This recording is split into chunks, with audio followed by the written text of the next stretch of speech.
Subedi Show.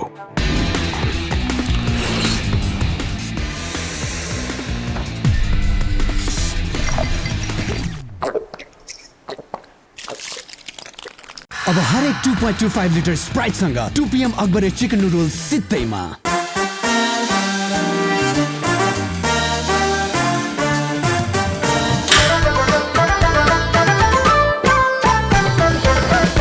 The Prakash Subedi Show. हाम्रो मौलिकता कतातिर गयो, मूलस्थली हो कता, भाषा भूषण भेष संस्कृति कला आदर्श शैली कता, कसमा छन् थरखा थला तल हुँदा, थारू कसोरी भयो, जेठो वेद हिमाल हो सकलको, कैलाश साक्षी छयो। सदाजी आज पनि यहाँलाई हार्दिक स्वागत छ द प्रकाश सुवेदी शोमा। यतिखेर हामी नयाँ वर्ष 2080 को शुभारम्भमा छौँ। गएको वर्ष 2079 यहाँहरूको जे जस्तो रूपमा बिते पनि वर्ष 2080 भने यहाँहरूले सोचे जस्तै सम्झे जस्तै वर्ष बनोस्।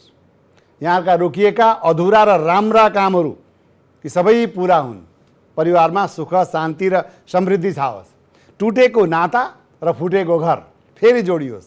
नयाँ वर्ष 2080 को यही नै हार्दिक मङ्गलमय शुभकामना यहाँहरूलाई। हिन्दीमा एउटा भनाइ छ, दुआ मंजूर होती है गर दिल से निकलती है। यदि मनबाट कुनै शुभकामना निस्कियो भने नि त्यो अवश्य पुरा हुन्छ अरे। मैले पनि यहाँलाई मनैदेखि शुभकामना दिएको हुँ। Happy new year. आज हामी बारदलीको नियमित सेटबाट अलि हटेर स्टुडियोको यो सेटमा बोलिरहँदा पक्कै पनि केही न केही छ भन्ने लागिरहेको होला यहाँहरूलाई। हजुर, पक्कै पनि केही न केही त छ र त्यो विशेष छ। आज हामी विगतलाई सम्झँदैछौँ। त्यसो त एउटा भनाइ छ, गतम न शौचामी, अर्थात् गएको कुरा सोच्नु हुँदैन अरे। यो भनाइ कहीँ कतै लागु हुन सक्ला कुनै सन्दर्भमा, तर बितेका सम्पूर्ण कुराहरू यदि बिर्सदै जाने हो भने इतिहास त मर्छ नै। विगतका कमी कमजोरीहरू नसचिने पनि ठुलो खतरा हुन्छ। त्यसैले विगतलाई सम्झेर आगतलाई स्वागत गर्नुपर्दछ, अगाडि बढ्नुपर्दछ। विगतमा भएका कमी कमजोरी गल्तीहरूलाई अब सुधार्दै सुन्दर भविष्यको परिकल्पना गर्नुपर्दछ। जे होस्, आजको कार्यक्रम हेरिरहँदा तपाईँलाई कहीँ कतै रजतपट जस्तै पनि लाग्न सक्ला, स्वाभाविकै हो। किनकि आज हामी विशेष गरी गएको वर्ष अर्थात् वर्ष 2079 नेपाली सिनेमाका लागि के कस्तो रह्यो, के चलेर को चले, अनि सँगसँगै के घटना परिघटना घटे चलचित्र वृत्तमा, यी यावत विषयमा हामी समीक्षात्मक टिप्पणी सहित केही चर्चा गर्नेछौँ।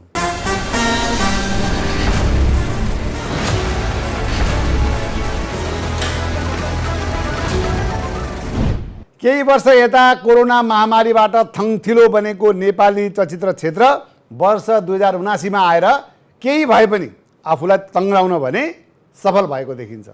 तर यसपटक पनि उही चुनावमा पुरानै अनुहारको हालिमुहाली भए जस्तै यता चलचित्र क्षेत्रमा पनि उही दीपक राजगिरी, उही छक्का पञ्जा, उही रामबाबु गुरुङ, उही कबड्डी, उही दयाहाङ राई, उही प्रेमगीत, उही सन्तोष सेनहरूकै बोलबाला बढिरह्यो भन्दा फरक नपर्ला।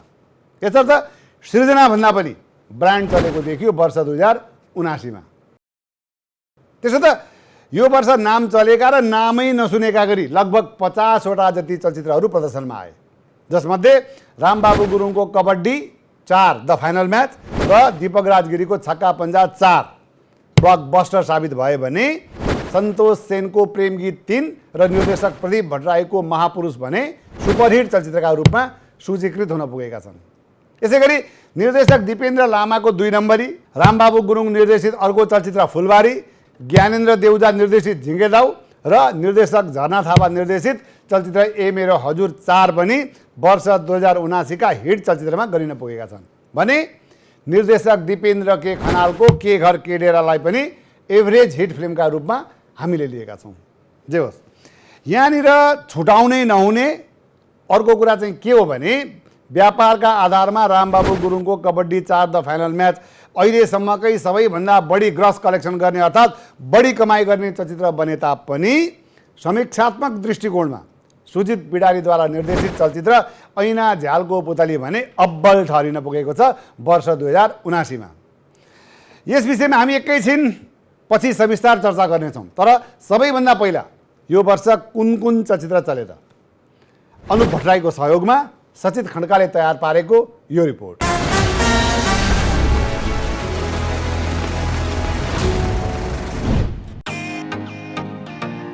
कुरा सुरु वैशाख 1 गतेबाट गरौं। ठूलो हाइप बोकेको साउथ इन्डियन चलचित्र KGF 2 सँगको भिडन्तका बावजुद पनि हिट व्यापार गर्न सफल चलचित्र ए मेरो हजुर 4 बाट सुरु भएको यस वर्षको रिलिज क्यालेन्डरलाई गहिरेर समीक्षा गर्दा यस वर्ष केही चलचित्रले मात्र सुखद व्यापार गरेका छन्। ए मेरो हजुर 4 पछि जेठमा रिलिज भएको कबड्डी 4 ले त नेपाली सिनेमाको इतिहासमै सर्वाधिक कमाइको रेकर्ड बनायो। कबड्डीले घरेलु बक्स अफिसमा मात्रै झण्डै 23 करोड बराबरको ग्रस व्यापार गर्न सफल भएको थियो भने ओभरसिज राइट्सतर्फ पनि हालसम्मकै सर्वाधिक कलेक्सन गर्न सफल भएको छ। यसर्थ वर्ष 2079 को मात्र होइन नेपाली चलचित्रको इतिहासमै सबैभन्दा ठूलो ब्लकबस्टर चलचित्र बनेको छ कबड्डी 4। यस्तै भदौ 17 गते प्रदर्शनमा आएको चलचित्र झिङ्गे दाउले पनि सरप्राइज व्यापार गरेको थियो। झिङ्गे दाउले लगानी सुरक्षित गरेर प्रोड्युसरलाई नाफा मात्र दिएन, पुराना निर्देशक ज्ञानेन्द्र देउजाको राम्रो कमब्याक पनि गराइदिएको छ भने अभिनेत्री द्वय केकी अधिकारी र आँचल शर्माको पोल्टामा पनि एउटा हिट चलचित्र हालिदियो वर्ष 2079 ले। यस्तै असोज 7 गते प्रदर्शनमा आएको चलचित्र प्रेम गीत 3 ले पनि विवादका बावजुद 11 करोड प्लसको व्यापार गर्दै सुपरहिट चलचित्रको सूचीमा आफ्नो नाम लेखाउन सफल भयो। यस्तै हिन्दी भाषामा समेत डबिङ गरेर भारतीय बजारमा नेपाली चलचित्रको प्रदर्शन गर्ने बाटो पनि खोलिदियो प्रेम गीत 3 ले। यसैगरी असोज 21 मा रिलिज भएको दिपेन्द्र लामा निर्देशित चलचित्र 2 नम्बरीले पनि झण्डै 4 करोड बराबरको व्यापार गरेर हिट चलचित्रको लिस्टमा आफ्नो नाम दर्ज गराएको छ। यस्तै कार्तिक 7 मा रिलिज भएको चलचित्र के घर के डेराले पनि लगानी सुरक्षित गर्दै यस वर्षको एभरेज हिट चलचित्रको सूचीमा आफ्नो नाम दर्ता गराउन सफल भएको छ। त्यसैगरी लगभग 7 करोड प्लसको ग्रस व्यापार गर्दै वर्ष 2079 को अर्को सुपरहिट चलचित्रको सूचीमा महापुरुष पनि परेको छ। यस्तै फागुन 5 गते प्रदर्शित कबड्डी फेम निर्देशक रामबाबु गुरुङ निर्देशित अर्को चलचित्र फुलबारीले पनि जेनतेन आफ्नो लगानी सुरक्षित गर्न सफल भयो भन्दा फरक नपर्ला, किनकि 4 करोड माथिको लगानीमा बनेको यो चलचित्रले घरेलु बक्स अफिसतर्फ 3.5 crore plus gross collection digital डिजिटल राइट्स र ओभरसिज राइट्स बिक्री वितरणबाट आफूलाई ब्रेक इभनको पोइन्टमा पुर्याएको देखिन्छ। यस्तै फागुन महिनाको 19 गतेदेखि प्रदर्शनमा आएको चलचित्र छक्कापञ्जा 4 ले भने 18 करोडको हाराहारीमा व्यापार गर्दै कबड्डी 4 पछि सर्वाधिक कमाई गर्ने दोस्रो चलचित्र बनेको छ यो वर्ष। अर्थात् यस वर्षको दोस्रो ब्लकबस्टर चलचित्रको रूपमा छक्कापञ्जाको नाम सगौरव लिन सकिन्छ। यी त भए वर्ष 2079 मा चलेका चलचित्रहरू। यी बाहेक रिलिज भएका अन्य 42 वटा जति चलचित्रहरू भने वर्ष 2079 को पूर्ण डुबानमा परेका छन्, अर्थात् सबै फ्लप भएका छन्, जसमध्ये कतिले त पानीको पासम्म पनि भन्न पाएनन्। सुपरस्टार अनमोल केसी अभिनीत छड्के 2 त झन् वर्ष 2079 को मात्र नभई नेपाली चलचित्रको इतिहासकै सुपर फ्लप चलचित्र साबित हुन पुगेको छ। अनमोल अभिनीत र बहुप्रचारित भएर पनि छड्के डुबानमा पर्नुलाई धेरैले अब अनमोल केसीका दिन गएसम्म पनि भन्न भ्याएका छन्।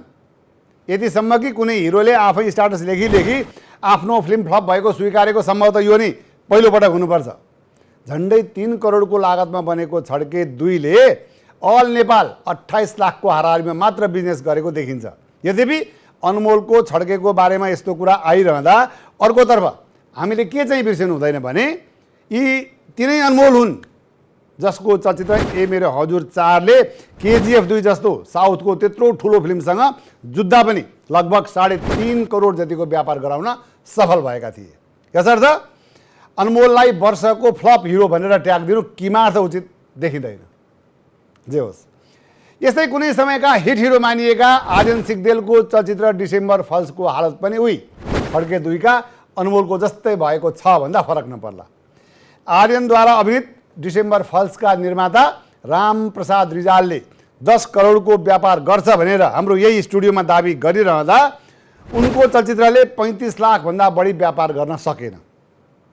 यस्तै अर्की स्टार अभिनेत्री पूजा शर्माको 2 फिल्म सम्हालिन्छ कहिले मन र सम्झना बिर्सनाले पनि सम्झिन लायक व्यापार गर्नै सकेनन्। अर्थात् पूजाका पनि 2 वटै फिल्म यो वर्ष फ्लप भएका छन्। तथापि उबेलाका निकटस्थ साथी मानिने आकाश श्रेष्ठसँगको खटपट त कहिले प्रेमी युद्ध बानियासँगको सम्बन्धका कारण पूजा वर्षभरि नै मिडियाहरूमा भने छाइ नै रहिन्। यसै गरी अर्की अभिनेत्री साम्राज्ञी आर्यल शाहले पुष्प खड्कासँग खेलेको तिम्रो मेरो साथ र जितु नेपालसँग खेलेको ह्यारी की प्यारी पनि दुवै बक्स अफिसमा नराम्रोसँग चिप्लिन पुगे। यस्तै कमेडियनहरूको अर्को समूहले बनाएको चलचित्र लक्का जवान र हास्य व्यङ्गका महारथीका रूपमा चिनिने सन्तोष पन्तले बनाएको चलचित्र हिजो आजका कुराको पनि व्यापार कन्तबिजोग नै देखियो। यस्तै फ्लप फिल्मका रूपमा दर्ज भएर पनि कलाकारहरूको अभिनय र विषयवस्तुका कारण केही चलचित्रहरू भने चर्चामा रहे। जस्तो कि ऐना झ्यालको पुतलीले बक्स अफिसमा चमत्कार देखाउन नसके पनि समीक्षकहरूको वाहवाही र देश विदेशका विभिन्न फिल्म फेस्टिभलहरूबाट पुरस्कार बटुल्दै अस्कर अवार्डका लागि सिफारिसमा पर्नुले भने हाम्रा चलचित्रकर्मीहरूलाई ऐना झ्यालको पुतली जस्तै चलचित्रहरू पनि बनाउनु पर्ने रहेछ भने सोच्न बाध्य बनाइदिएको छ।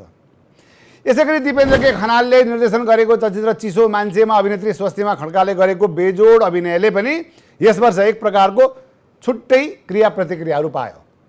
अभिनय क्षमता र दक्षताका आधारमा केलाउने हो भने अभिनेत्रीहरूको भिडमा स्वस्तिमा वर्षकै सर्वोत्कृष्ट पर्फर्मरका रूपमा देखा परिन् यो वर्ष पनि।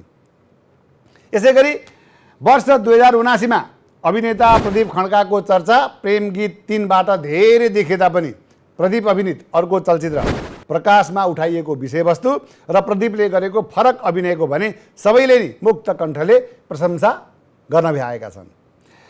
यस्तै अभिनयको कुरा गरिरहँदा चलचित्र महापुरुषका महापुरुष अर्थात् हरिवंश आचार्य र चलचित्र फुलबारीका जयनारायण सर अर्थात् विपिन कार्कीले गरेको बेजोड अभिनयको पनि हामीले मुक्त कण्ठले प्रशंसा गर्नै पर्ने हुन्छ। यस्तै अभिनेता दयाङ राई, सौगात मल्ल, केदार घिमिरेहरूको अभिनय चलेर नै फिल्महरू चलेका हुन्।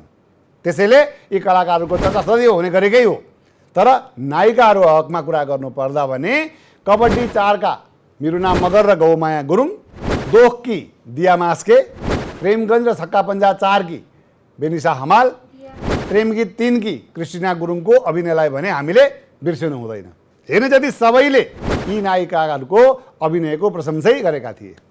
यस्तै महापुरुषका नवनायक अरुण छेत्री, झिङ्गेदाउका कुशल विष्ट, ह्यारी की प्यारीका विजय बराल र बहाबका कमलमणि नेपालहरूको अभिनय पनि काबिले तारिफै रह्यो।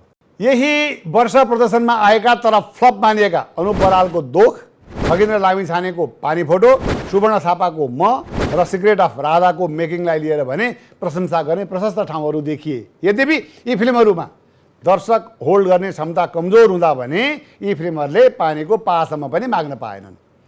यसै गरी यही वर्ष ऐतिहासिक विषयवस्तुमा रिमेश अधिकारीले बनाएको चलचित्र नालापानीको निर्माण प्रयासलाई लिएर भने सराहना गर्नै पर्ने हुन्छ। समष्टिमा भन्नुपर्दा उही अघि हामीले भने जस्तै यो वर्ष 2079मा सृजनाभन्दा पनि बढी ब्रान्ड भ्यालुकै बोलबाला रह्यो भन्दा फरक पर्दैन। यहाँनिर मैले दुई हात जोडेर भन्नै पर्ने हुन्छ, चुनावमा भने जस्तै नो नट अगेन। अब यो भयो, धेर भयो सिक्कलको नाटक।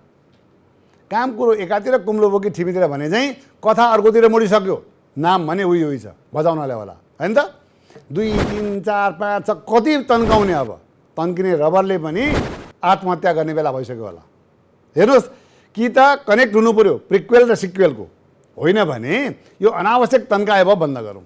त्यसैले फेरि पनि भन्छु, प्लिज नो नट अगेन है त। दीपक राजजी, विकास आचार्यजी, रामबाबुजी, अरू सबै जीहरू, अब गीत सङ्गीतको कुरालाई जोडौँ। त्यसो त पहिला फिल्म चल्नलाई गीत चल्नुपर्ने हुन्थ्यो। कुनै फिल्मको एउटा गीत चल्यो भने सम्झिनुहोस् त्यो फिल्म चल्यो, त्यस्तो स्थिति थियो। तर अचेल गीतलाई खासै महत्त्व दिएको देखिँदैन। तथापि केही कलाकर्मीहरूले भने परम्परालाई निरन्तरता दिएको देखिन्छ। जे होस्, वर्ष 2079मा जे जति चलचित्रहरू आए र त्यसमा जे जति गीत सङ्गीतहरू आए ती सबै गीत सङ्गीतहरूलाई मूल्याङ्कन गर्दा टप 10 गीतहरू मात्रै वर्ष 2079मा हिट भएका थिए। बाँकी फेरि सचेत खड्काबाट।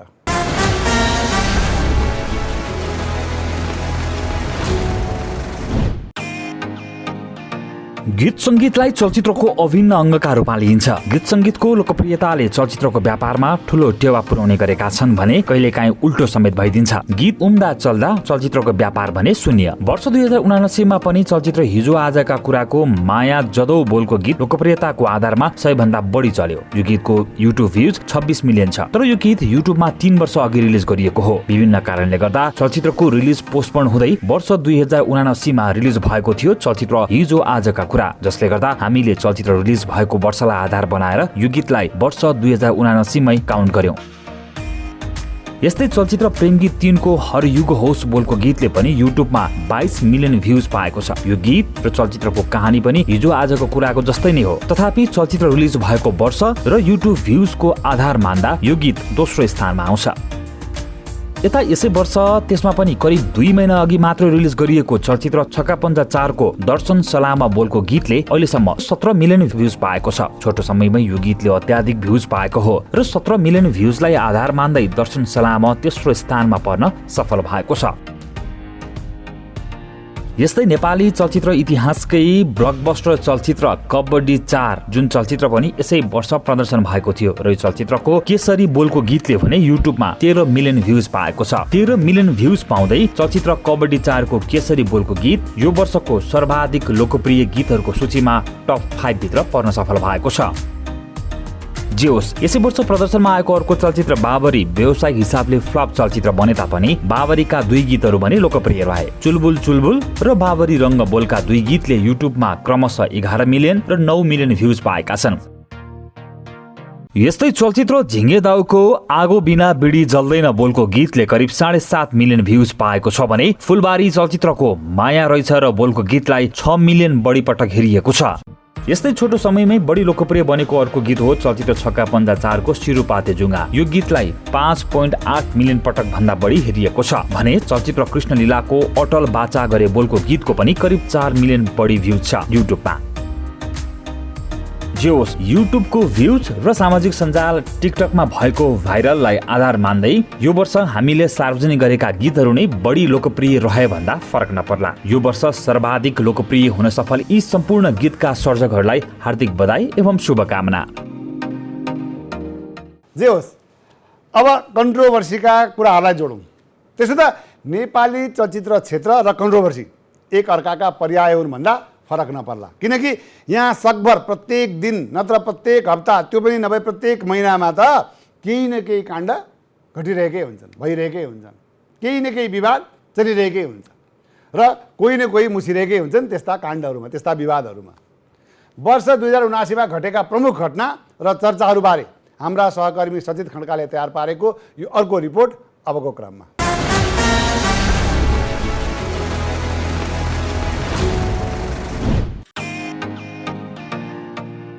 वर्ष 2079 को सबैभन्दा पहिलो र सबैभन्दा ठूलो घटना बन्यो कबड्डी 4 द फाइनल म्याच की अभिनेत्री मिरुना मगरमाथि भएको ब्याड टच प्रकरण। प्रदर्शनरत कबड्डी 4 को प्रमोसनका लागि काठमाडौँको सुन्धारामा रहेको क्युएफएक्स सिभिल महलमा पुगेकी अभिनेत्री मिरुना मगरलाई चलचित्र हेर्न आएका एक बौद्ध भिक्षुले ब्याड टच गरेको भन्दै अभिनेत्री मिरुनाले ती भिक्षुलाई थप्पड हानेपछि विवाद चर्कदा सो कुराले ठूलै रूप लिएको थियो। फलस्वरूप आरोपित भिक्षु केही दिन हिरासतमा समेत बस्नु परेको थियो। पछि भिक्षुको रिहाईको माग गर्दै कबड्डीको पोस्टर जलाउनेदेखि चलचित्र चलाउन नदिने सम्मका प्रदर्शनहरू भए। पछि दुवै पक्षबीच मिलापत्र त भयो तर विरोध भने रोकिएन। तर यसले चलचित्रको व्यापारलाई भने केही असर पुर्याएन। उल्टो व्यापार बढेको देखियो कबड्डी 4 को। यतिसम्म भयो कि व्यापारमा अहिलेसम्म केही कीर्तिमानी रेकर्ड कायम गर्यो कबड्डी 4 ले। यस्तै यो वर्ष दोस्रो ठूलो विवाद प्रेम गीत 3 को प्रदर्शनलाई लिएर पनि भयो। चलचित्र विकास बोर्डका अध्यक्ष भुवन केसी र प्रेम गीत 3 का अभिनेता प्रदीप खड्का र निर्माता निर्देशक सन्तोष सेन बीच ठूलै आरोप प्रत्यारोप चल्दा चलचित्र नगरीमा ठूलै हलचल मचिएको थियो। बोर्ड अध्यक्ष भुवन केसीले नाइट सो बन्द गर्नेदेखि चलचित्रको सेन्सर एक साता अघि नै गर्नुपर्ने नियम अचानक ल्याएपछि सुरु भएको सो विवादमा अभिनेता प्रदीप खड्काले प्रेस मिटबाटै भुवन केसीको राजीनामा मागेका थिए। पर्मनेन्ट जब दिया त राजालाई त हटायो भनेदेखि त्यो विकास बोर्डको पोजिसन पर्मनेन्ट। बोर्ड अध्यक्षको राजीनामा मागेपछि विवाद झनै चर्किएको थियो। त्यसको रन्कोमा बोर्ड अध्यक्ष केसीले हिन्दी संस्करणको प्रेम गीत 3 रिलिज गर्न मात्र दिएनन्, सेन्सर सिफारिसमा समेत ढिलासुस्ती गरिदिए। फलस्वरूप चलचित्रकर्मीहरू पनि प्रेम गीत विवाद प्रकरणको पक्ष र विपक्षमा उभिँदै दुई खेमामा बाँडिएका थिए। तर मन्त्रालयको दबावमा अध्यक्ष भुवन केसी पछि हट्न बाध्य भएका थिए। यस्तै 2079 सालको अर्को प्रमुख विवादमा गायक प्रमोद खरेल र बिन्दवासिनी म्युजिक कम्पनी बीच कपिराइटको विषयलाई लिएर चलेको विवाद पनि पर्दछ। प्रमोद र बिन्दवासिनी कम्पनी बीचको विवाद प्रहरीसम्म पुगेको थियो। यसै क्रममा बिन्दवासिनी म्युजिक प्रणालीका सञ्चालक सुभाष रेग्मीले आफ्नो सामाजिक सञ्जालमा थुप्रै सङ्गीतकर्मीहरूमाथि लक्षित गर्दै नाना थरी लेख्न थालेपछि गीतकार महेश आचार्य सहित केही सङ्गीतकर्मीहरूले रेग्मी विरुद्ध गाली गलौजको मुद्दा लिएर साइबर ब्युरोमा उजुरी समेत गरे। यता प्रहरीले उजुरी बमोजिम थाइल्यान्डबाट नेपाल फर्कने क्रममा रहेका रेग्मीलाई एयरपोर्टबाट गिरफ्तार पनि गर्यो। सुभाष रेग्मीलाई गिरफ्तार गरेपछि त माहौल झनै गरमायो। यसमा पनि सङ्गीतकर्मीहरू पक्ष विपक्षमा बाँडिए। केही सुभाष रेग्मीतिर देखिए भने अधिकांश कलाकर्मीहरू प्रमोद खरेल सत्यराज आचार्यतिरै देखिए। यतिखेर सुभाष रेग्मी धरौटीमा छुटेका छन्, तर मुद्दाको किनारा भने अझै लागिसकेको छैन। यस्तै अभिनेता पल शाह वर्ष 2079 मा पनि सर्वाधिक चासो र चर्चाको विषय बने।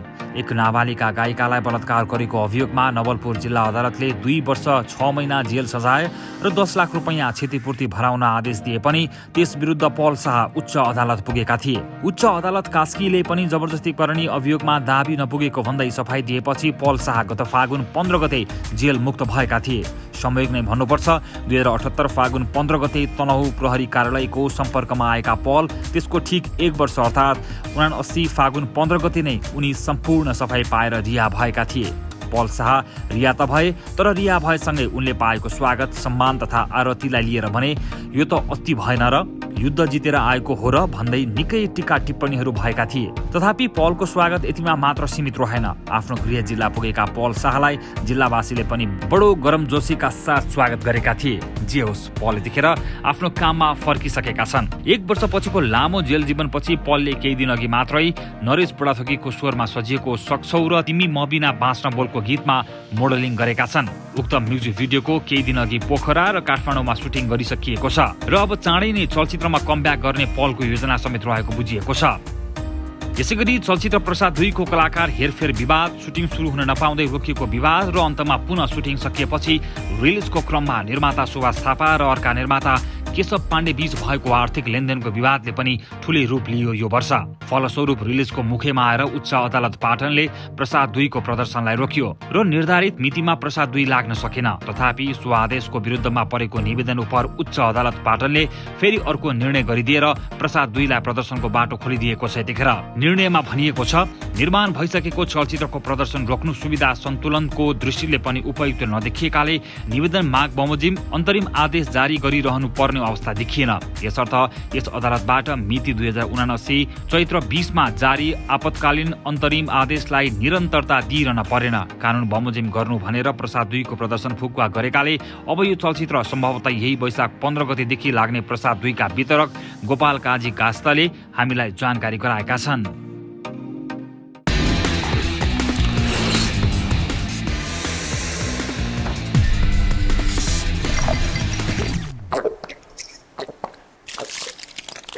अब हरेक 2.25 लिटर स्प्राइटसँग 2 PM अकबरे चिकन नुडल्स सित्तैमा।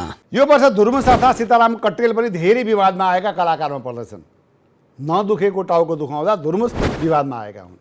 पैसाको अभावमा गौतम बुद्ध अन्तर्राष्ट्रिय क्रिकेट रङ्गशालाको निर्माण रोकिन पुग्दा धुर्मुस बढी विवादमा तानिएका थिए।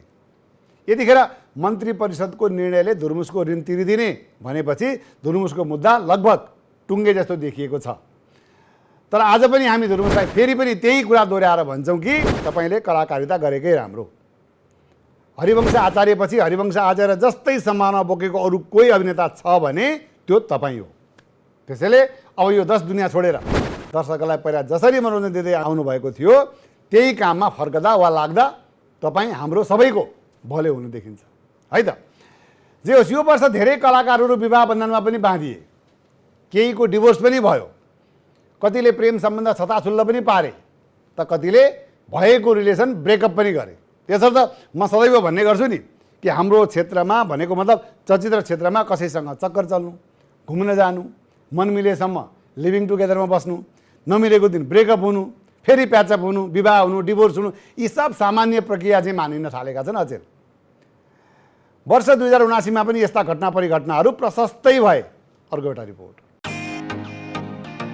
कुरा सुरु अभिनेत्री वर्षा शिवाकोटीबाट गरौं, किनकि वर्ष 2079 मा वर्षा शिवाकोटीको लभ, अफेयर, ब्रेकअप, प्याचअप र विवाहका बारेमा यति धेरै चर्चा भयो कि के भनौं। गत वैशाख 9 गते अमेरिका बस्ने प्रेमी आशिष गेलालसँग विवाह बन्धनमा बाँधिएकी वर्षाले विवाहपछि पोखरामा हनीमुन समेत मनाइन्। त्यसपछि वर्षा र आशिष अमेरिका उडे, तर अमेरिका उडेको 1.5-2 महिनामै वर्षा काठमाडौँ फर्किन् र आफ्ना श्रीमान आशिषसँगको सबै तस्बिरहरू सामाजिक सञ्जालबाट एकाएक हटाइन्। यसरी नेपाल आउन साथ वर्षाले सामाजिक सञ्जालमा आशिषसँगका सबै तस्बिर हटाउनु र दुवैले एकअर्कालाई सामाजिक सञ्जालमा अनफलो गर्नुले यी दुवैको सम्बन्ध बिग्रिएको सबैले सजिलै अनुमान लगाएका थिए। उही तर जब वर्षासँग विवाह गरेको 9 महिनामै आशिषले झापाकी अर्की युवतीसँग दोस्रो विवाह गरेका फोटोहरू बाहिरिए, तब भने यी दुई बीच कानुनी रूपमै डिभोर्स भएको पुष्टि भएको थियो।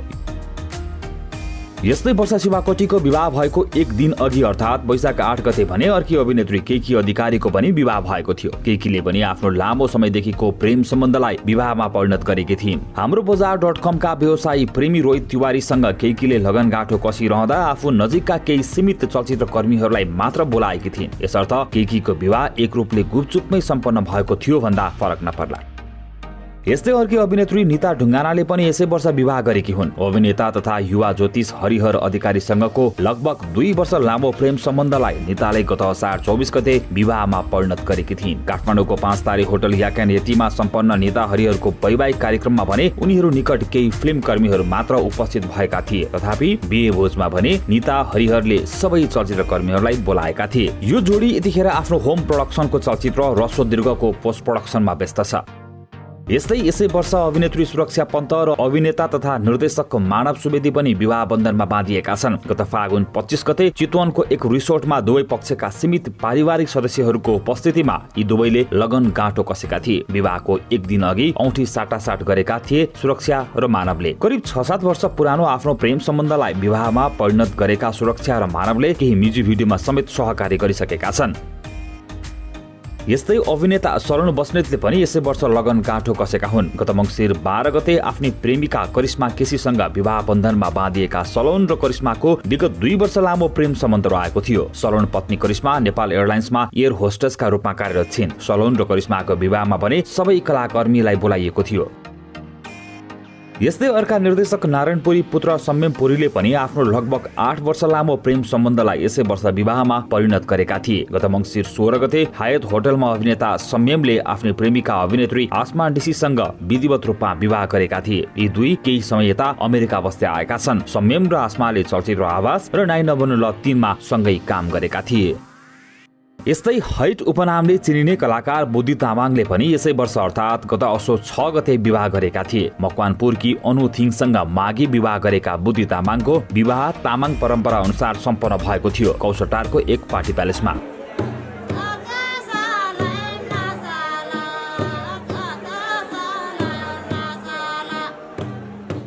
यी तमाम कलाकारहरूले विवाह गरिरहँदा यता अभिनेता सौगात मल्ल र अभिनेत्री सृष्टि श्रेष्ठले भने आफ्नो 5 वर्ष लामो प्रेम सम्बन्धलाई पूर्णविराम लगाएका छन्। अर्थात् यी दुईको ब्रेकअप भएको छ। यतिखेर चाँडै नै विवाह गर्ने तयारीमा रहेका यी दुई बीच चलचित्र राधाको रिलिजपछि भने केही खटपट आएको बुझ्नमा आएको छ। फिल्म राधामा सृष्टिका बुवाको पनि लगानी रहेको थियो। ब्रेकअप पछि सृष्टि बुवा आमासँग भेट्न भन्दै युके उडीकी छन् भने सौगात यता फिल्मको सुटिङमा व्यस्त छन्। यता विगत 1 वर्षदेखि गोप्य रूपमा प्रेम सम्बन्धमा रहँदै आएकी गायिका एलिना चौहानले भने आफ्नो 1 वर्षे प्रेमलाई यतिखेर आएर छताछुल्ल बनाएकी छन्। केही समय अघि एक सांस्कृतिक कार्यक्रमका लागि अस्ट्रेलिया पुगेकी गायिका एलिना चौहानले त्यही बस्दै आएका प्रेमी विष्णु सापकोटासँग बनाएका टिकटक सार्वजनिक गरेपछि यी दुई बीचको प्रेम सम्बन्ध छताछुल्ल भएको थियो। यी दुईले केही म्युजिक भिडियोमा समेत सहकार्य गरिसकेका छन् भने चाँडै विवाह पनि गर्ने योजना रहेको बुझिएको छ। यसैगरी अर्की गायिका मेलिना राईले भने आफ्नो 5 वर्ष लामो प्रेम सम्बन्ध विवाहमा परिणत हुने लाग्दा अझ भनौं इन्गेजमेन्ट समेत भएको अवस्थामा आफ्नो इन्गेजमेन्ट तोडेकी छन्। मेलिनाले गिटारिस्ट सञ्जीव बराइलीसँग इन्गेजमेन्ट भएको 5 महिनामै आफ्नो सम्बन्ध टुङ्गिएको सार्वजनिक गरेकी थिइन्। यस्तै गायक स्वप्न सुमन र नायिका तथा मोडल ज्योत्सना योगीले पनि यसै वर्ष वैशाख 29 गते लगन गाँठो कसेका थिए। लामो समयको प्रेम सम्बन्धलाई विवाहमा परिणत गरेका उनीहरूले आफ्नो विवाहको भिडियोलाई म्युजिक भिडियोका रूपमा बाचा भयो बोलको गीतमा समावेश समेत गरेका थिए। गायिका इन्दिरा जोशीले पनि यसै वर्ष विवाह गरेकी हुन्। लामो समयदेखि फेसन डिजाइनर शरद केडियासँग प्रेम सम्बन्धमा रहेकी इन्दिराले खुम्बु क्षेत्रमा हेलिकप्टर मार्फत गएर इङ्गेजमेन्ट गरेकी थिइन् भने यसै वर्षको जेठ महिनामा इन्दिराले प्रेमी शरद केडियासँग बडो धुमधामले विवाह गरेकी थिइन्। इन्दिराको इङ्गेजमेन्टदेखि मेहेन्दी कार्यक्रम र विवाह पनि विशेष बनेको थियो। यसै वर्ष राई इज किङका रूपमा चिनिने गायक राजेश पायल राई र उनकी प्रेमिका साङबुङ राईको विवाह अघि नै छोरा भएको समाचार सहित राजेश पायल राईको पनि विवाह भएको रहेछ भन्ने समाचार हामीले थाहा पाइयो। राजेशको विवाह र छोरा जन्मिसकेको कुरा तब थाहा पाइयो जब राजेश पत्नी साङबुङ राईले बाउ छोराको भिडियो कल गरेको स्क्रिन रेकर्ड गरी टिकटकमा हालेपछि सो समाचार बाहिरिएको थियो। जे होस्, अब चुनावको कुरा। यो वर्ष संसदीय चुनावमा हाम्रा केही कलाकर्मीहरूले पनि आफ्नो भाग्य आजमाएका थिए, तर दुर्भाग्य धेरैजसो कलाकारहरूले आफ्नो जमानत समेत जोगाउन सकेनन्।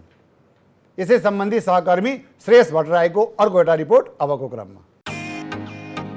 2079 साल देशका लागि स्थानीय निकाय तथा संघीय चुनावको वर्ष पनि रह्यो। यसपालिको चुनावमा केही कलाकर्मीहरूले समेत उम्मेदवारी दिएका थिए। विशेषतः स्थानीय निकाय चुनावमा र्यापर बारेन शाह काठमाडौँ महानगरको मेयर पदमा स्वतन्त्र रूपमा निर्वाचित भएपछि त झन् कलाकारहरू चुनावमा उठ्ने एक प्रकारको लहर नै चल्यो। केहीले बालेनले झैं स्वतन्त्र उम्मेदवारी दिए भने केही पार्टीको चुनावी टिकटको आडमा प्रदेश र प्रतिनिधि सभा निर्वाचनमा होमिए। यी मध्ये केहीले आफूलाई जनप्रतिनिधिका रूपमा उभ्याउन सफल भए भने केही पराजित भए त केहीले आफ्नो जमानत समेत जोगाउन सकेनन्। चलचित्र निर्माता निर्देशक रोज राणाले प्युठान खबाट आफूलाई प्रदेश सांसदका रूपमा चिनाउन सफल भए भने अर्का अभिनेता तथा निर्माता मधुकुमार श्रेष्ठले पनि आफूलाई धादिङ 1 को जनप्रतिनिधिका रूपमा चिनाउन सफल भए। यी दुवैले नेपाली कांग्रेसको टिकटबाट उम्मेदवारी दिएका थिए। यी दुई निर्माताले चुनाव जित्दै गर्दा उता जित्ने अपेक्षा गरिएका दुई कलाकार भने आफ्नो क्षेत्रमा पराजित हुन पुगे। विगतमा एमालेबाट राष्ट्रिय सभा सदस्य भइसकेकी गायिका कोमल ओली यसपटक भने आफ्नै गाउँठाउँ दाङ क्षेत्र नम्बर 3 मा पराजित हुन पुगिन्। उता मोरङ 3 मा अभिनेत्री रेखा थापाको हालत पनि उस्तै देखियो। राष्ट्रिय प्रजातन्त्र पार्टीबाट उम्मेदवारी दिएर प्रचारका क्रममा उबेला व्यापक चर्चामा आएकी रेखा चुनावी परिणाम आउँदा भने कांग्रेस उम्मेदवार सुनिल कुमार शर्मासँग 38,000 मतान्तरले पराजित भई तेस्रो स्थानमा सीमित हुन पुगेकी थिइन्। यस्तै कमेडी च्याम्पियनका विजेता हिमेश पन्तको चुनावी आकांक्षा पनि यसपालि सफल हुन सकेन। रवि लामेछानेको राष्ट्रिय स्वतन्त्र पार्टीबाट धादिङ 3 मा उम्मेदवारी दिएका हिमेश पन्त एकीकृत समाजवादीका नेता राजेन्द्र प्रसाद पाण्डेसँग पराजित हुँदै तेस्रो स्थानमा सीमित हुन पुगेका थिए। यी बाहेक अनेक कलाकारहरू पनि यसपालि चुनावमा उठेका थिए, तर उनीहरूले भने जमानत समेत जोगाउन सकेनन्। कलाकार सम्राट सापकोटा पनि काठमाडौँ 1 बाट प्रदेश सभा निर्वाचनमा पराजित मात्र भएनन्, जमानत समेत जफत हुन पुग्यो उनको। यस्तै काभ्रे 2 बाट गोकुल भास्कोटा विरुद्ध ठूला गफ दिँदै उम्मेदवारी दिएका निर्देशक मनोज पण्डितको पनि जमानत जोगिएन। स्वतन्त्र उम्मेदवारी दिएका पण्डितले जम्मा 173 मत मात्र ल्याएका थिए। यस्तै सितेवाको बनामले चिनिएका मधुसूदन पाठकले पनि आफ्नो जमानत जोगाउन सकेनन्। काठमाडौँ 5 बाट हाम्रो नेपाल पार्टीका उम्मेदवार बनेका यिनले पनि जम्मा 364 मत मात्र ल्याएका थिए। यस्तै हालत गायक सञ्जय श्रेष्ठको पनि देखियो। राप्रपाबाट टिकट नपाएको जोगमा काठमाडौँ 6 बाट स्वतन्त्र उम्मेदवारी दिएका सञ्जयले पनि जम्मा 577 मतमै चित्त बुझाउनु पर्यो। यसर्थ यिनको पनि जमानत जोगिएन। उता वितरक तथा कलाकार करण श्रेष्ठ उर्फ करण क्रेजीको हविगत छड्केको रिजल्ट जस्तै देखियो। काठमाडौँ 1 बाट लोकतान्त्रिक समाजवादी पार्टीका उम्मेदवार बनेका यिनले 100 मत पनि ल्याउन सकेनन्। करणले जम्मा 67 मत ल्याएर आफ्नो धरोटी जफत गराएका थिए। तर सँगैमा अर्का निर्देशक तथा निर्माता असीम शाह र अभिनेत्री स्वस्तिमा खड्काको नजिकी साथीका रूपमा चिनिएकी कस्ट्युम डिजाइनर जुम्लाकी विनिता कठायतको भने यो वर्ष भाग्य नै चम्कियो। यी दुवै भने राष्ट्रिय स्वतन्त्र पार्टीको समानुपातिक तर्फको कोटाको ढोकाबाट संसद भवन छिर्न सफल भए। समष्टिमा भन्नुपर्दा वर्ष 2079 नेपाली चलचित्र क्षेत्रका लागि केही सम्झना लायक र केही बिर्सन लायक वर्ष पनि बनेको छ भन्दा फरक नपर्ला। वर्षको अन्तमा चलचित्र विकास बोर्डले पठाएको बक्स अफिस डाटा अनुसार शिवानी भन्ने चलचित्रले जम्मा 520 रुपियाँ मात्रै कलेक्सन गरेको रिपोर्टमा उल्लेख छ। एकातिर भने अर्कोतिर 18-19 करोडदेखि 23-24 करोडसम्मको ग्रस कलेक्सन गरेको उदाहरण पनि छ हामीसँग। भनेपछि अब तपाईँहरू आफै मूल्याङ्कन गर्नुहोस् कि चलचित्र क्षेत्र कस्तो छ भनेर। 51वटा चलचित्रमा 9वटा चलचित्र मात्र चलिरहँदा बाँकी 42वटा चलचित्रको हविगत पनि हामीले बिर्सनु हुँदैन। एउटा चलचित्रको लगानी सरदर 1.5 करोड मात्रै, जबकि यतिमा फिल्म बन्दैन अचेल। त्यही 1.5 करोड मात्रै राख्ने हो भने पनि 63 करोड रुपियाँ स्वाहा भएको देखिन्छ वर्ष 2079 मा। तथापि हाम्रा हिरो हिरोइनहरूले लिने पारिश्रमिकको रकम सुन्दा भने हाम्रो उद्योग पनि बलिउडभन्दा कम देखिँदैन। तर एउटा ध्रुव सत्य कुरा चाहिँ के हो भने 3 करोडको जनसङ्ख्यामा 10 लाखले मात्रै हाम्रा फिल्म हेरिदिने हो भने हाम्रा फिल्महरूले 20-25 करोडभन्दा बढी व्यापार गर्न सक्ने रहेछन्। भनेपछि हामीले कति दर्शकका लागि फिल्म बनाइरहेका छौँ यो सोच्न जरुरी छ। हामी कति दर्शकका सेलिब्रिटी हेरिरहेछौँ यो पनि हाम्रा सबै सेलिब्रिटीहरूले सोच्न जरुरी छ। हेर्नुहोस्, जिन्दगी एउटा रङ्गमञ्च, नाटक र सिनेमा जस्तै हो। तपाईँ हामी त्यसमा अभिनय गर्ने पात्र मात्रै हौँ। त्यसैले आफूले पाएको भूमिका यसरी निभाउँ कि रङ्गमञ्चको पर्दा बन्द भइरहोस् वा सिनेमा हलहरूमा सिनेमा सकिने बेलामा क्रेडिट टाइटल चलिरहँदा पनि ताली बजिरहोस्। हवस् त, अर्को साता हामी हाम्रो नियमित सेटबाट र नियमित प्रारूपका साथ प्रस्तुत हुनेछौँ। तबसम्मलाई मलाई र मेरो इन्टायर टिमलाई बिदा दिनुहोस्। AP1 HD र रजतपट अनलाइन TV भने हेर्दै गर्नुहोला र कार्यक्रम मन पर्यो भने सेयर पनि गरिदिनु होला। हवस् त, सबैको जय होस्।